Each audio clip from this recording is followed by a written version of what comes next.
يقول يا أصحابي الوافين لا تنقدوني لو سيت في تلك البنية قصيدة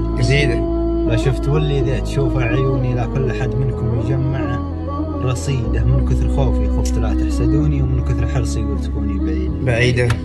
أنا أعرف أصحابي وهم يعرفوني كلاتنا ما نعشق إلا الفريدة هلا إذا ساروا يصيدوا بدوني يروحوا ما صادوا ويا الطريق ويرجعوا كلاتهم يخبروني يا ذاك روحنا بدوني فايدة ما يدرون الصيد هو من فنوني ولا يدرون الظبي صيده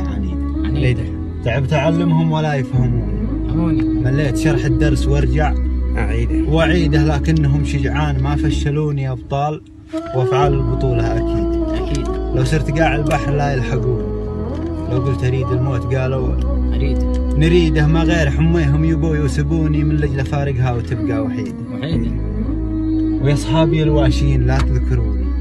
خافوا عذاب الله خلوا عبيده ما ودي أعجبكم ولا تعجبوني كل ليل له دربه وربه يزيده تتجمعوا ضدي تبوا تغدروني وتفشلوا لأن العواقب شديدة لو تقدرون للقتل لا تقتلوني بتفعلوها صدق ما هي بعيدة الله أكبر تشاوعوا برقي وتبغوا مزوني المزن واحد والمساقي عديدة ويا أحبابي الغالين لا تهجروني هجرانكم بالذات ما عاد أريد هجرانكم خلى السهر في جفوني واشعل بجوفي نار تمسي وقيدة هسالكم بالله كفوا طعوني قدني بموت الموت حاجة